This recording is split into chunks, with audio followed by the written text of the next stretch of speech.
श्री स्वामी समर्थ. स्वागत आहे तुमचं माझ्या YouTube चॅनल मध्ये. आजचा दिवस तुम्हाला खूप छान सुख समाधानाचा आणि आनंदाचा जाऊ देत ही स्वामींच्या चरणी प्रार्थना करते आणि आज या नवीन व्हिडिओला सुरुवात करते. तर बघा मित्रमैत्रिणींनो, लवकरच आपल्या स्त्रियांच्या आवडीचा सण तो म्हणजे वटपौर्णिमा. ही वटपौर्णिमा नेमकी 2 दिवस आलेली आहे. तर बऱ्याचशा जणांचा असा गोंधळ उडालेला आहे की नेमकी पूजा कोणत्या दिवशी करायची आहे, याविषयीची संपूर्ण माहिती आजच्या व्हिडिओमध्ये तुमच्या बरोबर शेअर करणार आहे. कारण की बघा, आपल्या हिंदू संस्कृतीमध्ये पतीच्या दीर्घायुष्यासाठी आणि सुखी संसारासाठी केल्या जाणाऱ्या व्रतामध्ये वटपौर्णिमा या व्रताला अतिशय अत्यंत खूप खास आणि महत्त्वाचं स्थान मानलं जातं.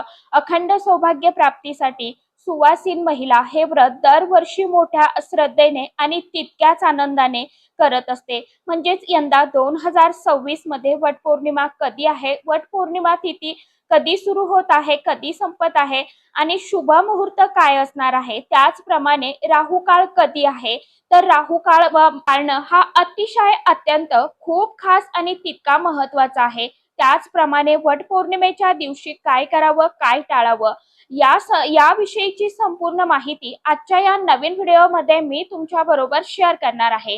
त्यामुळे तुम्ही हा व्हिडिओ स्किप न करता शेवटपर्यंत नक्की बघा. चॅनलवरती तुम्ही जर हा व्हिडिओ पहिल्यांदा बघत असाल तर चॅनलला आवर्जून सबस्क्राईब करा आणि असेच नवनवीन माहितीपूर्ण व्हिडिओ बघण्यासाठी समोरील बेल आयकॉनलाही प्रेस करा. त्यामुळे काय होईल, जेव्हा कधी मी नवीन व्हिडिओ अपलोड करेल तर सर्वात अगोदर त्याचं नोटिफिकेशन तुम्हाला मिळेल आणि तुम्ही एकही व्हिडिओ मिस करणार नाही. कमेंट बॉक्समध्ये जय माता लक्ष्मी किंवा ओम नमो भगवते वासुदेवाय नमः हा मंत्र आवर्जून लिहा. व्हिडिओला जास्तीत जास्त लाईक करत जावा. तर बघा मित्रमैत्रिणींनो, पंचांगानुसार ज्येष्ठ महिन्यातील पौर्णिमेला वटपौर्णिमा तिथी साजरी केली जाते. वटपौर्णिमेची पौर्णिमा तिथीचा प्रारंभ जो आहे तर तो रविवार 28 जून 2026 सकाळी 8:30 सुरू होणार आहे आणि पौर्णिमा तिथी समाप्ती ही सोमवार 29 जून रोजी सकाळी 8:48 समाप्त होणार आहे. उदय तिथीनुसार सोमवार 29 जून रोजी सुवासिनीने वटपौर्णिमेचं व्रत करायचं आहे. या दिवशी सकाळी लवकर उठून स्वच्छ स्नान करावं. अंघोळीच्या पाण्यामध्ये आपल्याला थोडेसे गंगाजल, थोडीशी हळद जी आहे तर ती आवर्जून टाकायची आहे आणि या पाण्याने आपल्याला स्वच्छ स्नान करायचं आहे. स्नान करत असताना आपल्याला मनामध्ये ओम नमो भगवते वासुदेवाय नमः हा मंत्र आपल्याला पठण करायचं आहे. यानंतर आपल्याला पूजेसाठी शक्यतो नवीन किंवा धुतलेले पवित्र स्वच्छ वस्त्र परिधान करायचे आहे. पूजेला बसताना आपल्याला अगोदर स्वतःला कपाळावरती हळदी कुंकू लावायचं आहे. हातामध्ये हिरव्या बांगड्या आवर्जून घालायच्या आहे. यानंतर आपल्या देवघरातील आपली रोजची जी काय नित्य देवपूजा आहे देवांची, तर ती देवपूजा आपल्याला करून घ्यायची आहे. मनोभावे तुळशी मातेचं पूजन करून घ्यायचं आहे आणि सावित्रीची कथा आपल्याला वाचायची आहे किंवा ऐकायची आहे. झाडाचं जे काय वडाचं झाड आहे त्याची पूजा केल्यानंतर सावित्रीच्या निष्ठेची आणि पतीवरील प्रेमाची कथा नक्की ऐकली जाते. तेव्हाच व्रताचा संकल्प पूर्ण होतो असं देखील मानलं जातं. या दिवशी इतर सुवासीन महिलांना घरी बोलावून किंवा मंदिरामध्ये सौभाग्याचं वाण जसं की फळे, खण, नारळ किंवा खारीक खोबरं ओटीमध्ये ह्या वस्तू दिल्या जातात. किंवा आंबे फळ, तुम्ही आंब्याच्या फळाला खास महत्व असतं तर आंब्याचं फळ सुद्धा तुम्ही ओटीमध्ये देऊ शकता. यानंतर ज्येष्ठ स्त्रियांचे आशीर्वाद घ्यावे. जर तुम्ही वडाच्या झाडापाशी जाऊन पूजा करत असाल तर झाडाला कोणत्याही प्रकारचं दुःख, इजा होणार नाही याची आपल्याला आवर्जून काळजी घ्यायची आहे. त्याचप्रमाणे झाडांच्या फांद्या तोडून आणू नका आणि त्याचं पूजन करू नका. बघा, आपल्या हिंदू संस्कृतीमध्ये शुभ कार्यात काळा रंग वर्ज्य मानला जातो. त्यामुळे वटपौर्णिमेच्या दिवशी काळ्या रंगाची साडी, काळ्या रंगाच्या बांगड्या हातामध्ये घालणं पूर्णपणे टाळायचं आहे. या दिवशी लाल, पिवळा, हिरवा आणि गुलाबी रंग यासारखे शुभ रंग आपल्याला आवर्जून परिधान करायचे आहे. वटपौर्णिमेचं व्रत हे पतीच्या दीर्घायुष्यासाठी आणि सुखी संसारासाठी, आनंदासाठी केलं जात असतं. त्यामुळे या दिवशी पतीसोबत किंवा इतर सदस्यांसोबत आपल्याला भांडणे, वादविवाद, रागराग, चिडचिड आपल्याला व्यक्त करणे टाळायचं आहे. मनामध्ये सकारात्मक विचार ठेवायचे आहे. त्याचप्रमाणे अनेकदा वेळेअभावी वडाची फांदी आपण घरी तोडून आणतो आणि ती घरी आणून तिचं पूजन करतो, परंतु जिवंत हानी आपल्याला करायची नाही. संपूर्ण वट वटवृक्षाची पूजा करणे अधिक सोयीस्कर मानले जाते। त्यामुळे शक्यतो थेट वडाच्या झाडाजवळ जाऊन आपल्याला पूजन करायचं आहे आणि झाडाचं कोणतंही आपल्याला नुकसान करायचं नाही। पूजेमध्ये वापरल्या जाणाऱ्या वस्तू म्हणजे सूत, सुवासिक द्रव्य आणि वाण देण्यासाठी या वस्तू आपल्याला नवीन असाव्यात। कोणाकडून उसने घेतलेले साहित्य पूजेमध्ये वापरू नका। आता हे आपण बघितलं की वटपौर्णिमेला काय करावं, काय टाळावं। आता सर्वात अतिशय अत्यंत महत्त्वाचा भाग म्हणजे वडाच्या झाडाची अगदी सोपी आणि शास्त्रोयुक्त पूजा कशी करावी, पूजेचे ताट कसे तयार करावे, आपण हे सुद्धा व्हिडिओमध्ये बघणार आहोत। बघा, आपण वटपौर्णिमेच्या पूजेची पूर्वतयारी म्हणजे पूजेच्या ताटात काय काय साहित्य घ्यावं ते सुद्धा बघणार आहोत। आधीच आपल्याला ताट जे आहे तर ते व्यवस्थित तयार करून ठेवायचं आहे। पूजेच्या वेळी कोणतीही घाई गडबड आपल्याला करायची नाही। त्यामुळे पूजेच्या ताटातील साहित्य बघा, हळदी कुंकू हे अखंड सौभाग्याचं प्रतीक आहे। तांदूळ, सुवासिक फुले, तुळशीची पानं, चंदन, अष्टगंध, दूध, अगरबत्ती, कापूर, तुपाचा दिवा, तेलाचा दिवा, काडीपेटी, 1 लोटा भरून शुद्ध पिण्याचं पाणी, पूजेसाठी फुलं, धागा, सुती धागा जो आहे किंवा पचरंगी धागा आपण ज्याला रोली कलावा म्हणतो तो धागा, नैवेद्यासाठी आंबे किंवा पुरणपोळीचा नैवेद्य तुम्ही हा असला नैवेद्य जो आहे तर तो घेऊ शकता। यानंतर 5 प्रकारची फळं, गव्हाची किंवा तांदळाची खीर, पुरीचा नैवेद्य तुमच्या परंपरेनुसार किंवा पुरणाचा नैवेद्य सांगितल्याप्रमाणे तुम्ही घेऊ शकता।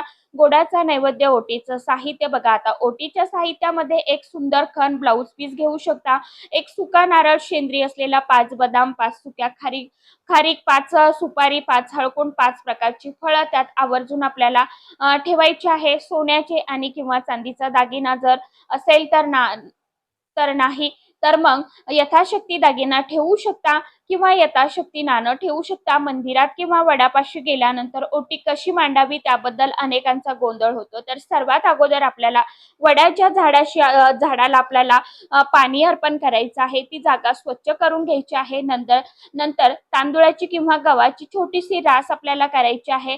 त्यावरती आपण आणलेला खण जो आहे तर तो व्यवस्थित त्रिकोणी घडी करून त्यावरती ठेवायचा, त्यावरती धान्य राशीवरती ठेवायचा।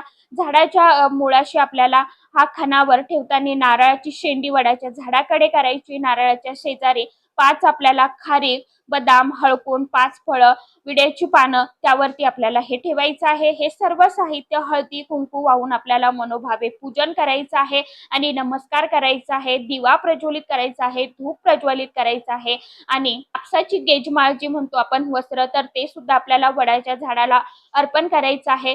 शास्त्रोक्त ओटी भरणे। आता वडाच्या झाडाची संपूर्ण पूजा कशी करायची ते बघा। पूजा सुरू करण्यापूर्वी वडाच्या झाडासमोर दिवा आणि अगरबत्ती लावावी। जमिनीवरती बसून उजव्या हातात थोडे पाणी, अक्षता घेऊन मनात आपल्या पतीला दीर्घायुष्य लाभो, चांगला आरोग्य लाभो आणि आमचा संसार सुखा समाधानाचा, आनंदाचा असाच फुलत राहो असा संकल्प करून ते पाणी जमिनीवर सोडावं। मुख्य वडाच्या झाडाला बुडाशी पाणी वाहून अभिषेक करावा। त्यानंतर झाडाला हळदी कुंकू चंदन लावावं। पिवळं चंदन लावलं तरी देखील चालणार आहे। अष्टगंध लावू शकता। सुंदर फुले सुवासिक अर्पण करावी। मुख्य पूजा झाल्यानंतर आपण तयार केलेला खण नारळाची ओटी वडाच्या खाली आपल्याला अर्पण करायचे आहे। पांढरे सूत हातात घ्यायचं आहे। वडाच्या झाडाला घड्याळाच्या काटेच्या दिशेने प्रदक्षिणा घालत हे सूत आपल्याला झाडाभोवती गुंडाळायचं आहे, प्रदक्षिणा करायची आहे आणि सूत गुंडाळताना प्रदक्षिणा करत असताना मनामध्ये आपल्याला म्हणायचं आहे की जन्मोजन्मी हाच पती मला मिळावा हा विचार किंवा ओम नमो भगवते वासुदेवाय नमः या षडाक्षर मंत्राचं तुम्ही पठण करू शकता। शास्त्रात 5, 7 किंवा 14 प्रदक्षिणा घालण्यास सांगितलं गेलं आहे।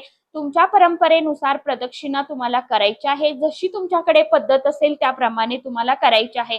शक्यतो वडाच्या झाडाला 7च प्रदक्षिणा करतात तर 7 प्रदक्षिणा आपल्याला करायच्या आहे।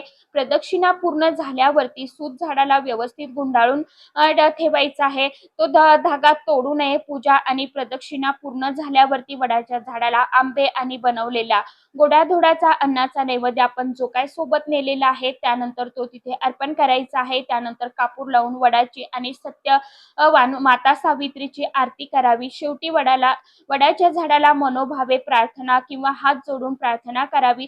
अशा प्रकारे सोमवारी 29 जून रोजी तुम्ही सोप्या आणि शास्त्रोक्त पद्धतीने वटपौर्णिमेची पूजा करू शकता. वडाच्या झाडाची पूजा आपल्या संस्कृतीत निसर्गाप्रती कृतज्ञता व्यक्त करण्याची हे प्रतीक आहे.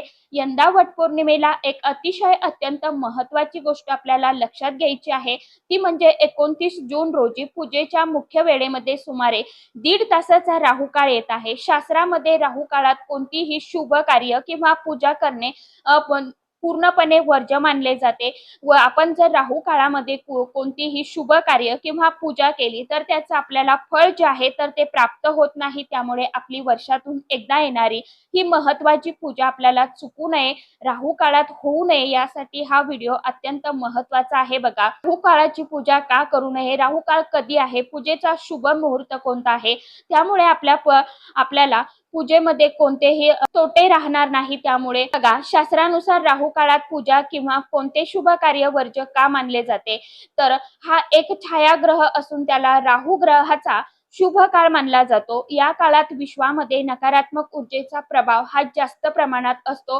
असे मानले जाते की राहू काळात केलेल्या कोणत्या शुभ कार्याचे किंवा पूजेचे पूर्ण फळ त्या व्यक्तीला प्राप्त होत नाही. त्या पूजेमध्ये विघ्न येण्याची किंवा निष्फळ ठरण्याची शक्यता असते. वट पौर्णिमा हे अखंड सौभाग्यासाठी आणि पतीच्या उत्तम आरोग्यासाठी हे व्रत केलं जाणारं असतं. अतिशय अत्यंत पवित्र व्रत आहे. आपण वडाच्या झाडाकडून आणि निसर्गाकडून सकारात्मक ऊर्जा आणि कृपा आशीर्वाद मिळवण्यासाठी ही पूजा करत असतो. जर आपण ही पूजा राहू काळाच्या प्रभावामध्ये केली तर त्या व्रताची सात्विकता कमी होते. म्हणून राहू काळ संपल्यानंतर किंवा त्यापूर्वीच पूजा संपन्न करणे अतिशय सर्वात सोपे उत्तम मानले जाते. तर चला बघूया हा राहू काळ जो आहे तर तो कधी आहे. बघा, सर्वात महत्त्वाचे म्हणजे सोमवार असतो आणि या दिवशी सोमवार असल्यामुळे राहू काळाची सुरुवात जी आहे तर ती सकाळी 7 ला होत आहे आणि राहू काळ समाप्ती जी आहे तर ती 9 ला होत आहे.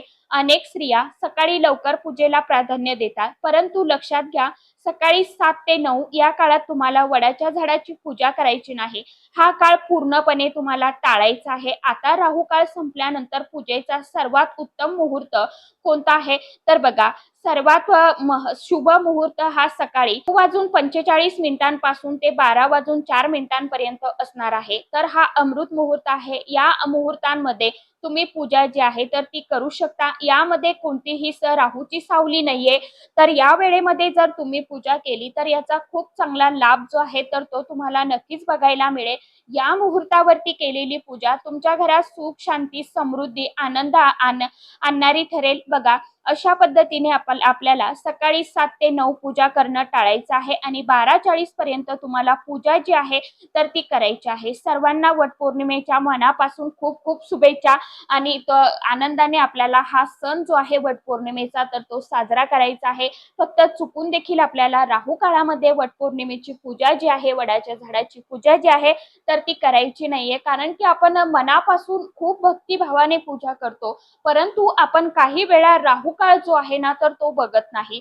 काही वेळा आपल्याकडून कळत न कळतपणे राहू काळामध्ये पूजा, सेवा, पारायण जी आहे तर ती होत असते आणि आपण काय म्हणतो की मी उपाय करते, सेवा करते, मग मला त्याचं फळ का मिळत नाहीये. तर खरं कारण हेच असतं, कुठेतरी आपल्याकडून आपण मुद्दामहून तर कुणीही चूक करत नाही, परंतु आपल्याकडून कळत न कळतपणे चूक जी आहे ना तर ती छोटी मोठी होऊन जाते. म्हणून काही वेळा आपल्याला आपण केलेल्या सेवेचं, उपायांचं फळ जे आहे तर ते प्राप्त होत नाही. म्हणून आपल्याला काही अशा ठराविक तिथी असतात तर त्या तिथींवरती आपण जी काय सेवा करतो, उपाय करतो तर त्यावेळी काळजी घेणं सुद्धा तितकंच गरजेचं असतं.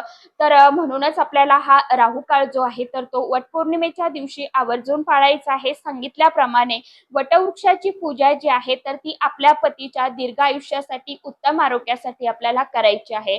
तर आशा करते व्हिडिओमध्ये सांगितलेली माहिती सर्वांना समजलीच असेल. ज्यांना काही समजलं नसेल त्यांनी कमेंट बॉक्समध्ये विचारू शकता. तर चला, आजच्या व्हिडिओमध्ये इतकीच माहिती होती. कशी वाटली नक्की सांगा. व्हिडिओ आवडला तर चॅनलला आवर्जून लाईक, शेअर, सबस्क्राईब जरूर करा. परत भेटूया नवीन माहितीसोबत, नवीन व्हिडिओसोबत. तोपर्यंत सर्व माझ्या युट्यूब परिवाराला श्री स्वामी समर्थ.